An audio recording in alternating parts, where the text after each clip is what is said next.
Bom dia. Iremos falar sobre a Síndrome do Cão Braquicefálico. Essa é uma apresentação para a matéria de Clínica Médica de Pequenos Animais, a docente Gisele Batista Carvalho, que será ministrada pelos discentes Alessiane Silva, Ana Paula Marques, Andréa Moinhos, Beatriz Barros e José Marcelo Lira. Os cães braquicefálicos não surgiram do nada. Eles tiveram interferência direta da ação humana. No processo, os criadores selecionavam os cães com as menores cabeças e raças de espécies diversas morfologicamente para cruzarem entre si, e assim criaram uma série de raças que apresentam um focinho curto. De modo geral, os cachorros braquicefálicos possuem uma série de problemas de saúde, que são decorrência da transformação genética pela qual passaram. Diante disso, apresentam algumas condições crônicas, denominadas de Síndrome do Cão Braquicefálico. Entre essas condições estão a dificuldade para respirar, roncos ruidosos, engasgos e dispneia. Em alguns casos, é necessário passar por cirurgia para corrigir a estenose das narinas. A dificuldade para respirar também faz com que esses bichinhos não consigam fazer a regulação térmica correta, de modo em que, em dias de calor, eles acabam passando por apuros. Outros problemas que podem surgir em cães com focinho achatado são síndrome do olho seco, doenças dentárias, sobrepeso e entupimento ducto lacrimal. Os cães domésticos apresentam desde crânios longos e estreitos, classificados como dolicocefálicos, a crânios largos e curtos, pertencentes aos braquicefálicos.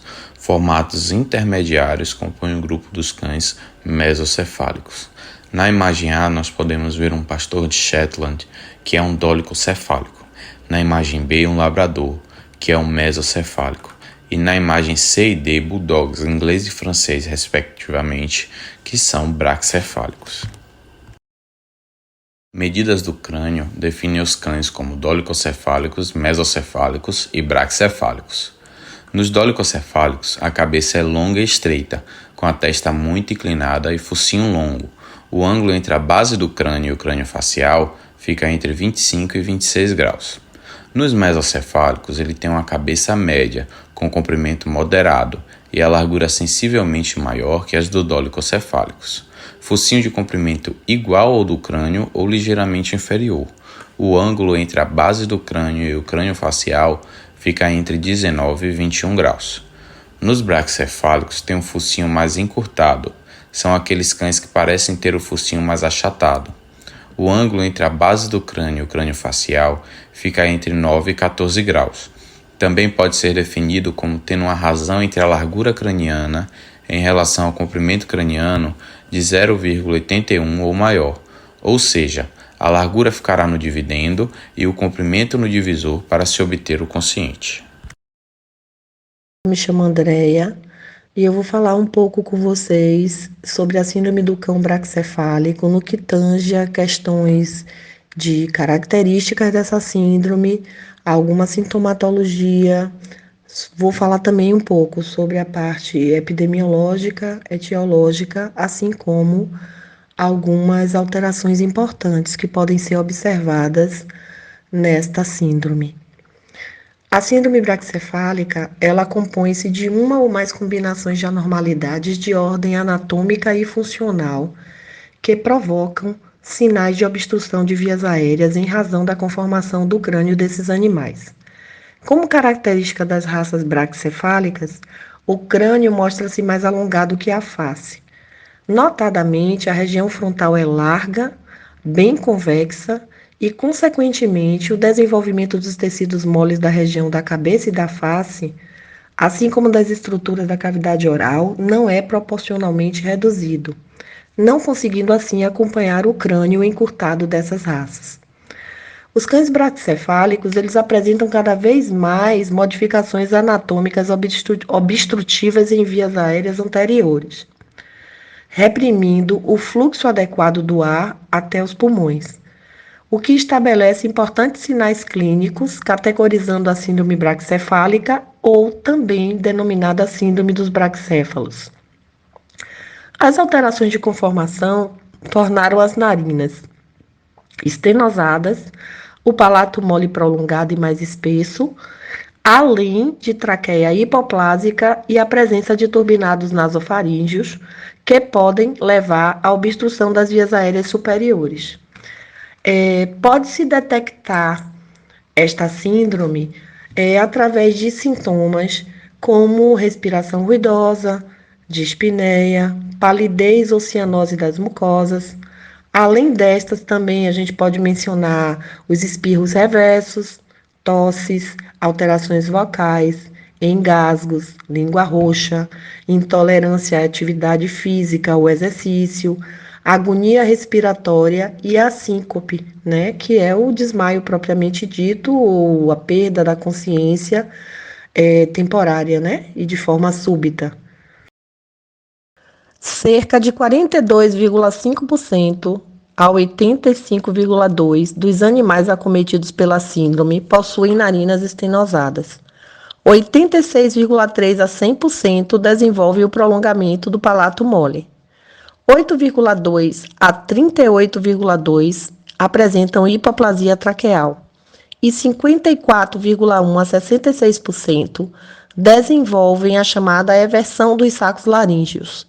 Além disso, em cães normais foi constatado que a passagem do ar pelas fossas nasais é responsável por 76,5% de toda a resistência do fluxo de ar.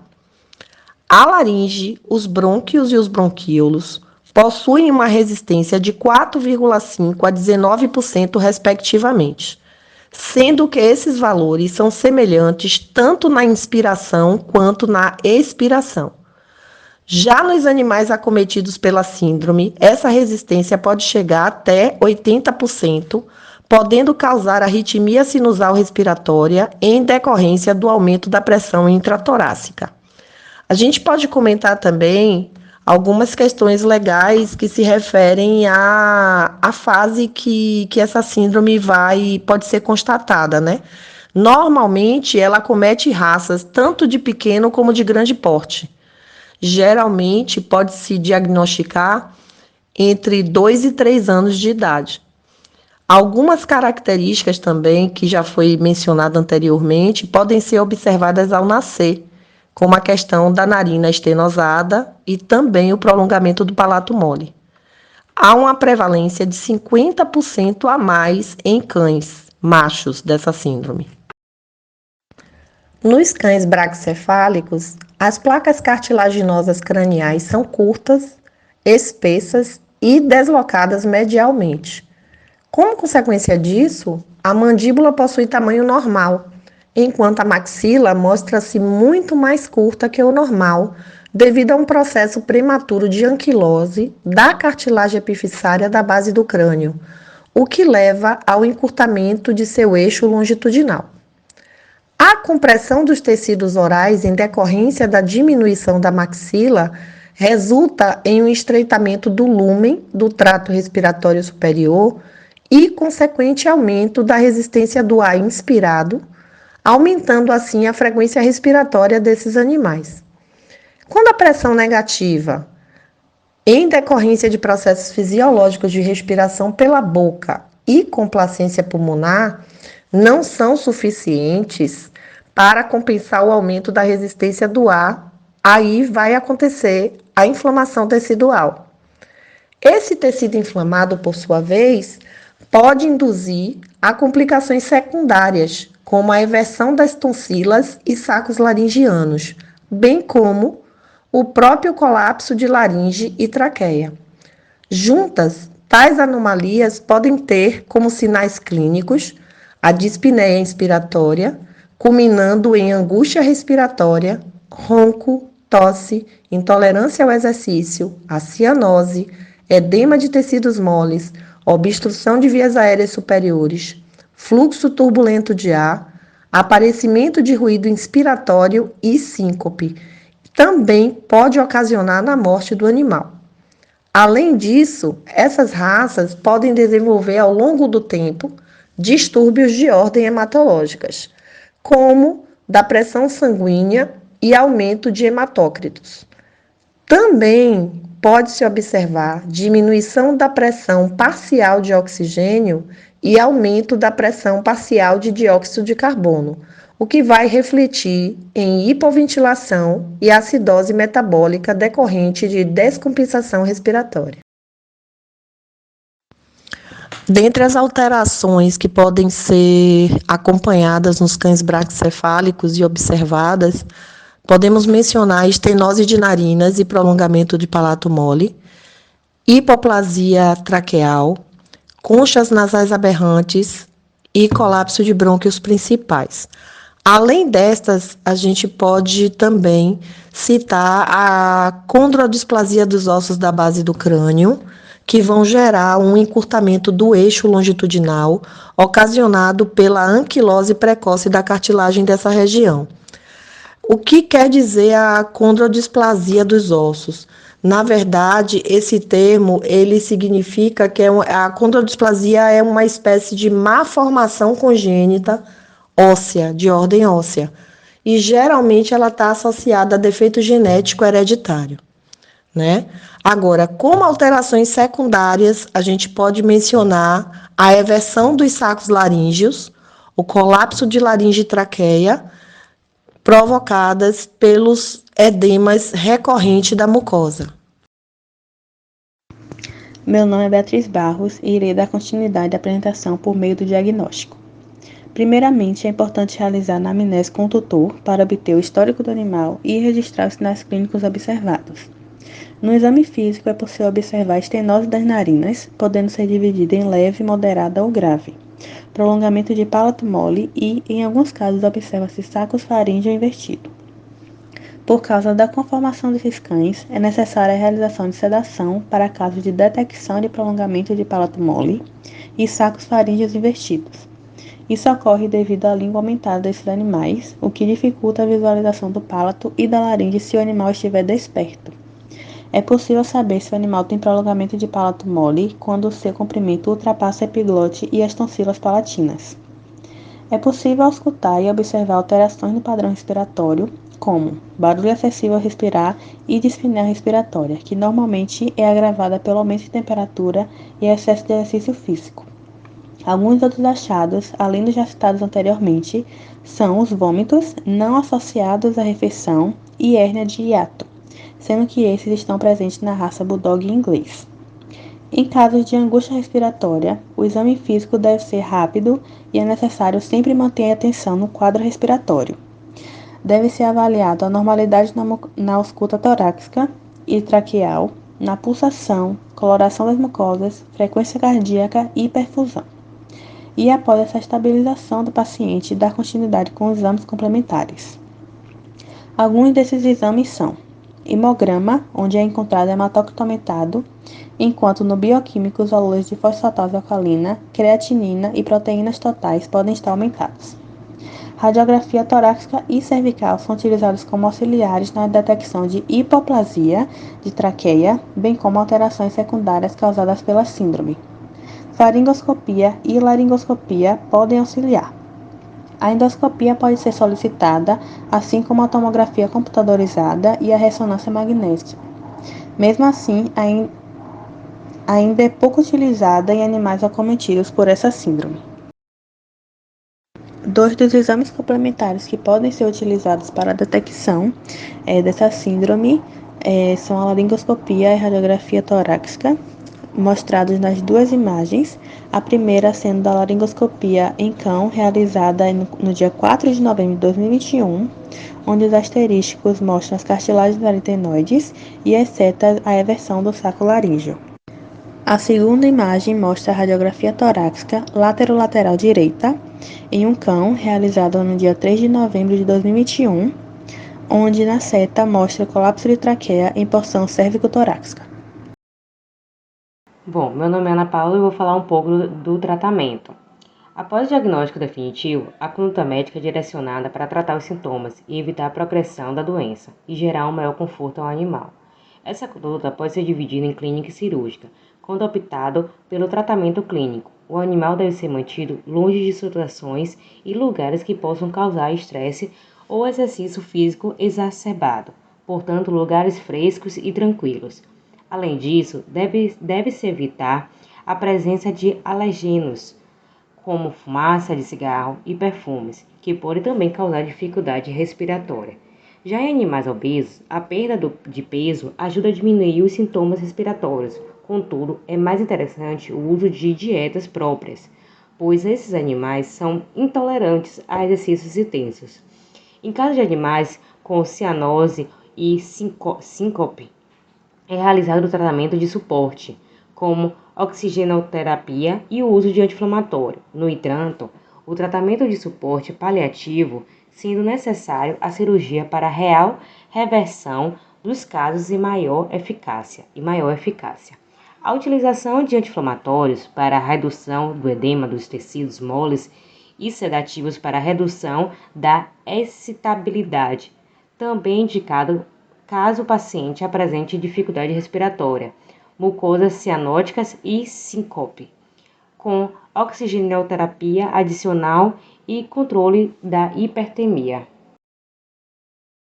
A correção cirúrgica de cães com problemas decorrentes da síndrome é o método mais efetivo do tratamento, pois só por ela é feita a desobstrução da passagem do ar. O procedimento, como ressecção das narinas estenóticas, do palato mole, vestibuloplastia, são realizadas para a solução da patologia. O procedimento da eleição para a correção das narinas estenóticas é a rinoplastia, com secção da cunha, onde é retirado um fragmento em formato de cuneiforme da região frontal da asa do nariz, removendo uma porção da cartilagem ala. Ala é a estrutura cartilaginosa localizada na ponta do nariz. O prolongamento do palato mole é corrigido com estafilectomia, onde é removida a porção caudal do tecido excedente, sendo considerados como referências anatômicas para ressecção a ponta da epiglote ou a metade das tonsilas palatinas. É importante salientar que deve-se ter cautela na ressecção, pois se o tecido for retirado em excesso, o paciente pode apresentar refluxo nasofaríngeo. Na imagem à esquerda, podemos observar o durante e após ressecção do excesso do palato mole e amputação dos sacos laríngeos evertidos, indicados com as setas. Na segunda imagem, podemos observar a comparação da narina direita, sem correção, e a narina esquerda, com correção de estenose, também indicado com seta. Dando continuidade, o meu nome é Alessiane e eu vou falar sobre o prognóstico. O prognóstico ele varia em relação às complicações que a gravidade da síndrome de braquicefálicos pode causar. Ele varia também de acordo com a idade do animal. Sendo assim, esse prognóstico ele é individual para cada paciente. Quanto mais tarde for diagnosticado e quanto mais alterações nos sinais clínicos houver, pior é o prognóstico, como por exemplo o colapso laríngeo. Além disso, é importante ter cautela, pois pode haver complicações em relação ao tratamento cirúrgico.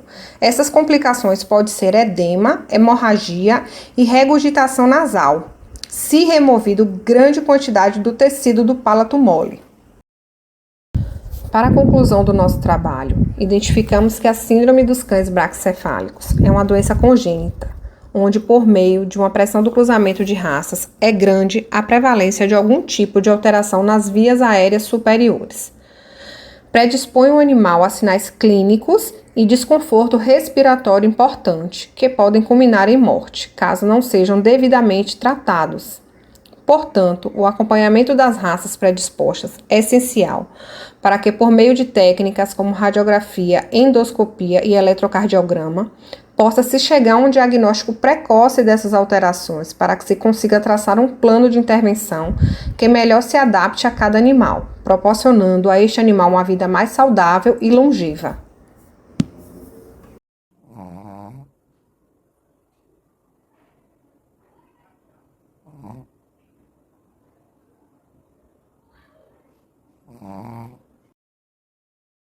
Agora temos as referências que utilizamos para montar esse trabalho.